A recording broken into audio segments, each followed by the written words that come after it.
디지털 배움터 생활. 나도 데이터 과학자. 데이터 과학자는 어떤 직업일까요? 데이터 관련 직업은 여러 가지로 나뉘지만 그 중에서도 데이터 과학자는 코딩을 해본 적 없는 인문계열 비전공자들도 빅데이터 관련 대학원에 진학하거나 부트캠프를 통해 도전하는 등 사람들의 관심을 모으는 직업입니다. 데이터 과학자는 데이터를 수집하고 전처리, 분석하고 이를 시각화하며 인사이트를 도출하는 전문가입니다. 특히 인공지능 기술의 발전과 함께 머신러닝 및 딥러닝 모델을 개발하고 이를 통해 예측 모델을 만들어 최적화하거나 데이터로 문제 해결 및 의사결정에 활용합니다. 인공지능이 급속도로 발전하면서 데이터 과학자들은 빅데이터를 분석하거나 데이터를 통해 학습하고 정확한 예측을 할 수 있는 고급 알고리즘과 모델을 개발합니다. 특히 인공지능과 기계학습은 데이터를 분석하고 해석하는 방식을 변화시키고 있는데 데이터 과학자는 넷플릭스나 스포티파이와 같은 인기 앱에 적용할 개인어 추천 시스템을 구현해 영화 및 음악 추천을 돕습니다. 넷플릭스는 영화의 메타데이터, 사용자의 평점 데이터 등의 방대한 데이터를 데이터 과학자들에게 제공하여 데이터를 분석할 수 있게 하고 개인의 취향을 정확히 파악해 영화를 추천하는 알고리즘을 개선하도록 하죠. 스포티파이의 검색, 청취, 좋아요 등의 데이터 또한 데이터 과학자들에게 재료가 되어 취향에 맞는 플레이리스트를 만들어줄 수 있습니다. 오늘은 데이터 과학자와 인공지능에 대해 알아보고 데이터 과학자의 데이터 분석 플랫폼과 데이터 분석 프로그래밍에 대해 알아보겠습니다.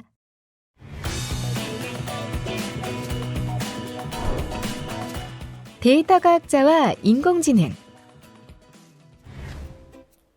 여러분 안녕하세요. 데이터 과학자는 다양한 유형의 인공지능 기법과 기술을 사용하여 데이터를 분석하고 인사이트를 도출할 수 있습니다. 데이터 과학자가 사용할 수 있는 몇 가지 일반적인 인공지능 유형을 살펴보겠습니다. 머신러닝은 수집한 데이터를 학습하고 데이터를 기반으로 미래를 예측하거나 의사결정을 내릴 수 있는 알고리즘을 만드는 데 사용될 수 있습니다. 일반적으로 분류, 회귀, 클러스터링, 추천 시스템과 같은 작업에 사용하는 경우가 많습니다. 여기서 분류는 데이터 요소를 해당 기능에 따라 사전 정의된 클래스 또는 범주로 분류하는 것을 목표로 하는 지도 학습 작업입니다. 다음은 회귀인데요. 회귀 역시 지도 학습 작업이지만 입력 특성을 기반으로 연속 수치 출력을 예측하는 데 중점을 둡니다. 변수 간의 관계를 추정합니다. 이어서 클러스터링은 고유한 특성을 기반으로 유사한 데이터 포인트를 그룹화하는 비지도 학습 작업으로 클러스터링은 사전 정의된 카테고리에 의존하지 않는다는 특징이 있습니다. 다음으로 강화학습은 에이전트가 환경과 상호작용하고 보상이나 처벌의 형태로 피드백을 받아 결정을 내리는 방법을 배우는 일종의 기계학습입니다. 데이터 과학자는 게임 플레이, 로봇공학, 자율제어 시스템과 같은 작업에 강화학습을 사용할 수 있습니다. 자연어 처리는 인간의 언어를 이해하고 생성하는 데 중점을 둔 분야입니다. 데이터 과학자는 감정 분석, 텍스트 분류, 기계 번역, 챗봇 개발과 같은 작업에 자연어 처리 기술을 사용할 수 있습니다. 다음은 컴퓨터 비전인데요. 컴퓨터 비전은 이미지나 비디오 형식으로 세상의 시각적 정보를 해석하는 분야입니다. 데이터 과학자는 객체 감지, 이미지 분할, 얼굴 인식과 같은 작업에 컴퓨터 비전 기술을 적용할 수 있습니다. 전문가 시스템은 특정 영역에서 인간의 전문 지식을 모방하는 인공지능 시스템입니다. 데이터 과학자는 의료 진단이나 복잡한 기술 문제 해결과 같은 작업을 위한 전문가 시스템을 구축할 수 있습니다. 마지막으로 시기열 분석 기술은 시간이 지남에 따라 수집된 데이터 포인트를 분석하고 예측하는 데 사용됩니다. 데이터 과학자는 재무, 판매 예측, 환경 모니터링에 이러한 방법을 적용할 수 있습니다. 인공지능 기술 및 도구의 선택은 특정 문제 영역, 데이터 분석 및 예측 모델링 프로젝트 목표에 따라 달라집니다. 데이터 과학자는 주어진 작업에 대해 최상의 결과를 얻기 위해 다양한 인공지능 방법을 실험하고 모델을 반복해야 하는 경우가 많습니다.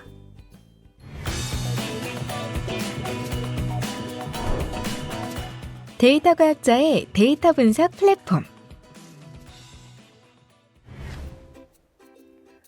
자, 이번에는 일반 데이터나 빅데이터를 분석함에 있어 보다 쉽게 인사이트를 파악할 수 있도록 하는 플랫폼을 알아보겠습니다. 주로 마우스의 드래그 앤 드롭을 사용해 데이터를 입력하고 시각화할 수 있는 플랫폼입니다. 태블로 소프트웨어는 대화형 데이터 시각화 소프트웨어로 손쉽게 시각화하여 의사결정에 도움을 줄 수 있습니다. 여기서 대화형 데이터 시각화 소프트웨어는 사용자가 동적 및 대화형 방식으로 데이터의 시각적 표현을 만들 수 있도록 돕는 소프트웨어 도구를 말합니다. 사용자는 마우스로 시각화 자료를 확대, 축소할 수 있고 시각화 자료의 글꼴, 레이블, 색상 등을 지정할 수 있습니다. 또한 데이터를 집계, 정렬, 통계하는 기능을 제공합니다. 대화형 데이터 시각화 소프트웨어는 실생활에서 고객 데이터를 분석해 마케팅 자료를 만들거나 정부기관에서 공공정책의 효과를 분석하여 대중을 위해 시각화하는 데에도 사용될 수 있습니다. 그럼 본격적으로 태블로 퍼블릭을 활용하는 방법을 알아보겠습니다. 먼저 주소창에 태블로 홈페이지 주소를 입력하고 접속합니다. 사이트 이용을 위해 로그인을 선택한 후 계정을 생성한 다음 로그인해줍니다. 만들기 메뉴를 확인하시면 웹 작성과 태블로 데스크톱 퍼블릭 에디션 다운로드가 있습니다. 웹 작성은 프로그램에 별도 설치 없이 웹 버전으로 사용이 가능하고 데스크톱 퍼블릭 에디션은 컴퓨터에 직접 프로그램을 설치하여 사용할 수 있습니다. 웹 작성을 누르면 바로 새 통합 문서가 열리며 데이터 연결 화면이 나타납니다. 파일 끌어놓기 또는 컴퓨터에서 업로드를 선택하면 수집한 데이터 파일을 업로드할 수 있습니다. 커넥터 탭을 선택할 경우 클라우드와 연결이 가능합니다. 데이터를 업로드한 후 파일 안에 여러 데이터를 확인할 수 있습니다. 필요한 테이블을 좌측에서 하단으로 드래그하면 데이터들의 속성과 값들을 확인할 수 있습니다. 속성 값에 따라 필드의 유형이 자동으로 결정되는데 숫자, 날짜, 텍스트, 위치 등으로 나뉩니다. 필드 유형을 수정하려면 해당 유형을 클릭해 수정 가능합니다. 그럼 새 데이터를 생성해 보겠습니다. 먼저 하단에 있는 메뉴들을 확인해 보겠습니다. 시트 1 부분은 데이터를 시각화할 수 있는 시트로 기본값으로 한 개의 시트가 열려 있습니다. 다음은 새 워크시트를 추가하는 버튼인데요. 시각화 차트를 추가할 수 있습니다. 각 시트의 이름은 마우스 우클릭을 통해 변경이 가능합니다. 다음은 새 대시보드 버튼입니다. 대시보드는 시각화된 자료들을 한 곳에 정리할 수 있는 공간입니다. 여러 가지로 시각화된 차트를 한 공간에 모아 보기 좋게 분석할 수 있습니다. 마지막으로 새 스토리 버튼입니다. 스토리는 정보를 전달하기 위해 데이터를 설명하는 순서를 결정하거나 원인과 결과의 관계를 보여줄 수 있습니다. 데이터를 분석한 결과를 발표하고자 할 때 발표 자료를 만드는 것이라 볼 수 있습니다. 워크시트에서는 테이블의 필드 이름을 옮겨 시각화하는데 열과 행을 선택할 수 있고 필요한 데이터만 필터 처리하거나 색상을 변경할 수 있습니다. 변경하려면 해당하는 아이콘에 필드를 가져다 놓으면 처리가 됩니다. 다음의 예시는 도시 필드를 옮겨 시각화하였습니다. 여기서 나라 위에 이름을 표시하려면 레이블에 해당 필드를 옮기면 됩니다. 대시보드는 크기를 먼저 설정하고 어떤 시트를 표시할지 더블 클릭하거나 드래그하여 구성할 수 있습니다. 시트의 크기는 마우스로 쉽게 조절하고 위치를 이동시킬 수도 있습니다. 대시보드를 사용하여 여러 개의 시각화 시트를 한눈에 파악할 수 있게 됩니다. 파인 리포트는 자바 기반의 리포팅 대시보드 소프트웨어입니다. 엑셀과 유사한 디자인을 사용하여 초보자도 쉽게 학습하여 데이터 분석에 필요한 시간을 줄일 수 있다는 장점을 갖습니다. 이러한 파인 리포트는 배우기 쉬운 툴이기 때문에 드래그 앤 드롭 방식으로 빠르게 개발할 수 있습니다. 또한 다양한 관계형 데이터베이스를 지원하고 다른 테이블에서의 데이터 추출을 지원합니다. 그리고 다양한 차트 스타일을 통해 풍부한 시각화 효과를 제공합니다.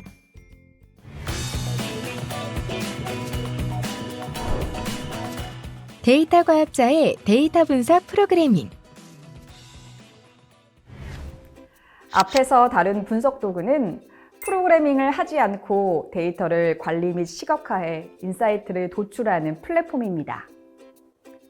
이와 달리 구글 콜앱은 파이썬 프로그래밍을 통해 데이터 시각화뿐만이 아니라 머신러닝 모델 개발에 필요한 다양한 라이브러리를 지원해 예측 모델을 만들어 보다 전문적인 데이터 분석을 가능하게 도와줍니다. 구글 콜앱은 웹 기반의 무료 주피터 노트북 환경입니다. 파이썬 코드를 실행하고 데이터 분석 작업을 진행할 수 있는데요. 이때 구글 계정이 필요합니다. 자, 그럼 콜앱에 대해서 알아볼까요? 먼저 구글 콜앱을 설치하고 접속하는 방법을 살펴보겠습니다. 크롬 브라우저에서 구글 드라이브로 접속한 후 새로 만들기, 더보기, 구글 콜라보레토리를 선택해 줍니다. 처음 콜앱을 시작할 경우에는 연결할 앱 더보기를 선택해 콜앱을 검색한 후 설치합니다. 프로그램 작성 화면에서는 제목을 수정할 수 있습니다.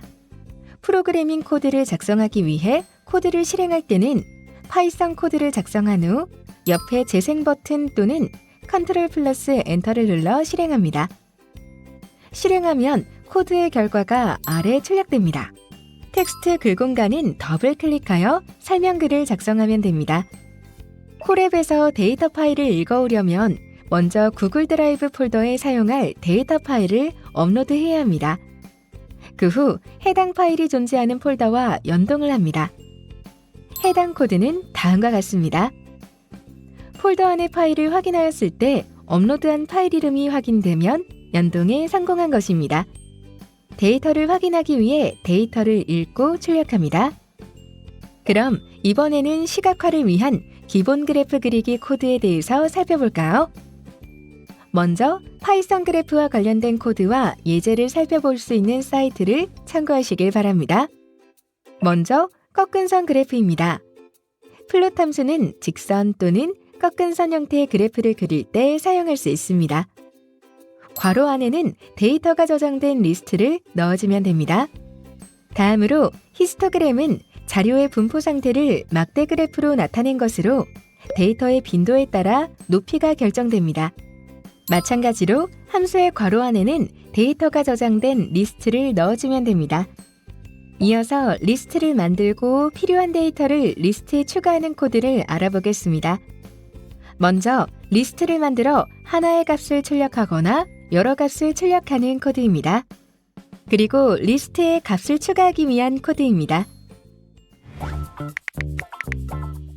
한 걸음 더. 데이터에 기반한 객관적인 의사결정이 중요해짐에 따라 데이터 과학자는 현대사회에서 전망이 매우 밝습니다. 산업, 금융, 의료, 마케팅 등 다양한 분야에서 데이터 과학자의 수요는 계속해서 증가할 것입니다. 한국데이터산업진흥원의 조사에 따르면 2022년 기준 데이터 시장은 2021년 대비 9.4% 성장한 25조 527억 원 규모로 꾸준히 상승세를 보입니다. 또한 향후 데이터 산업 시장은 지난 연평균 성장률과 같이 지속적으로 성장한다면 2028년까지 51조 원을 넘어설 것으로 전망된다고 합니다. 데이터 산업 시장의 성장 속에서 데이터 직무별 인력 현황 및 수요를 살펴보면 데이터 과학자의 부족률이 가장 높습니다. 특히 데이터 산업뿐만이 아니라 일반 산업을 포함한 전 산업에서 데이터 직무 인력을 필요로 합니다. 이와 관련된 인력 채용 시 우대 기술로 가장 높은 기술은 분석 프로그래밍이고, 우대 자격증으로는 정보 처리 기사, 데이터 분석 전문가, 데이터 아키텍처 준 전문가 등이 있습니다. 먼저 정보 처리 기사입니다. 과학기술정보통신부에서 주관하는 자격증으로 정보 시스템의 생명주기 전반에 걸친 프로젝트 업무를 수행하는 직무로서 계획 수립, 분석, 설계, 구현, 시험, 운영, 유지보수 등의 업무를 수행할 수 있는 능력을 검증하는 시험입니다. 2020년부터 시험이 대폭 개편돼 코딩 실기 능력이 중요해졌습니다. 다음은 국가공인 데이터 분석 전문가로 데이터 과학 분야의 유일한 국가공인 자격증이며 데이터 분석 업계에서 가장 권위 있는 자격증이라 할 수 있습니다. 데이터 분석 전문가는 데이터 이해, 데이터 처리 기술 이해, 데이터 분석 기획, 데이터 분석, 데이터 시각화의 과목으로 구성되어 있으며 R과 파이썬 둘 중 하나를 골라 실기 시험을 볼 수 있습니다. 세 번째로 데이터 아키텍처 준 전문가입니다. 데이터 아키텍처란 정보 시스템을 구성하는 기본 요소인 데이터에 연관된 모든 계층을 체계화하는 것인데요. 데이터 아키텍처 준 전문가는 효과적인 데이터 아키텍처 구축을 위해 데이터 요건 분석, 데이터 표준화, 데이터 모델링 등의 직무를 수행하는 실무자를 말합니다. 전사 아키텍처 이해, 데이터 요건 분석, 데이터 표준화, 데이터 모델링의 직무와 관련된 총 4과목으로 시험이 구성됩니다. 마지막으로 IBM 데이터 과학 프로페셔널인데요. 이 자격증 프로그램은 코세라를 통해 온라인으로 진행되며 비용과 유효 기간이 없습니다. 데이터 과학, 오픈소스 도구, 데이터 과학 방법론, 파이썬, 데이터베이스 및 SQL, 데이터 분석, 데이터 시각화, 머신러닝 등의 과정으로 구성되어 있고 실습 프로젝트가 포함되어 있습니다. 이 자격증은 학생들도 할 수 있는 수준으로 온라인에서 쉽게 취득할 수 있게 구성된 자격증입니다. 이러한 자격증들을 잘 참고하셔서 활용하실 수 있기를 바랍니다.